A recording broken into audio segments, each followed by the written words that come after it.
13.25% پہ میں آپ کا پہلے بھی پوائنٹ آف ویو جان چکا ہوں.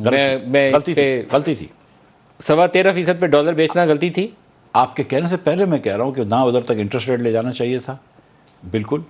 اور یہ جو ہم کو اگر آپ انٹرسٹ ریٹ وہاں پہ لے کے جائیں گے تو دنیا سے آپ کیپٹل اٹریکٹ کریں گے، وہ کریں گے، لیکن وہ اتنا انٹرسٹ ریٹ میں نہیں سمجھتا تھا کہ لے جانا چاہیے تھا اس وقت کے حالات میں. ہاٹ منی کو لانا درست فیصلہ تھا. میرا نہیں خیال ہے کہ اس سے ہم کو بہت ملک کو فائدہ ہوا ہے. اس کی کاسٹ کتنی تھی جو ہم نے ری پے کیا 13.25 پہ؟ پھر کاسٹ تو 13.25% سے ہوئی ہے نا، پلس ڈیویلیویشن کی وجہ سے اور بھی اب کیونکہ روپیہ اپریشیٹ ہوا تو 6-7% کے انٹرسٹ ریٹ کو جب ہم 13.25% پہ لے کے گئے اور 10 سال کے ہم نے اس زمانے میں بانڈ ریفلوٹ کیے کیونکہ ہم نے کہا ری پروفائل کر رہے ہیں ڈیٹ کی، اس کی ہم نے جو 10 سال کی اب کاسٹ بک کی ہے وہ ہم نے پے کرنی ہے کہ کسی اور نے پے کرنی ہے؟ سر وہ ہم نہیں پے کرنی ہے. دیکھیں میری بات بالکل ہم نے پے کرنی. These are so stupid decision, I am sorry to say, لیکن میری عقل میں نہیں آتا. آپ لوور انٹرسٹ ریٹ پہ نا جب 5-6% پہ تب لانگ ٹرم لیتے ہیں.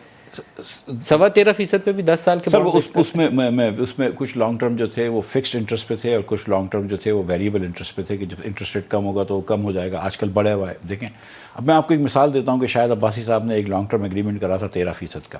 ہم کو روز گلی پہ چوک پہ یہ پی ٹی آئی والے گالیاں دیتے تھے. آپ کے شو پہ یہاں بیٹھ کے لوگوں نے گالیاں دی ہیں. آج اللہ تعالیٰ کی مہربانی سے جو ہم نے لانگ ٹرم ایگریمنٹ کرے ہیں اس کی وجہ سے پاکستان کے اندر اگر کچھ تھوڑی سی بچت ہوئی ہے بجلی کے سیکٹر میں یا گیس کے سیکٹر میں تو وہ نواز شریف کے زمانے کے کرے ہوئے سودے ہیں. وہ قطر والی ڈیل کا ذکر کر رہے ہیں. تو sometimes you make these bold decisions and hope it goes right. Sometimes it goes right, sometimes it doesn't. آپ 5600 ارب کا رواں سال خسارہ توقع کر رہے ہیں. سر جو ملک کی وزارت خزانہ نے جو پروجیکشن دیے جو مجھے بھی دیے اور یہی پروجیکشن ہمارے رین صاحب کو بھی دیے تھے، یہی پروجیکشن 5600 ارب 5575 ارب روپے. اور یہ جی ڈی پی کا کتنے فیصد بن جاتا ہے؟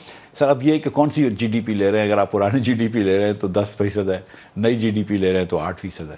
پرانے پہ 10 ہے اور نئے پہ 8 ہے. ماشاء اللہ.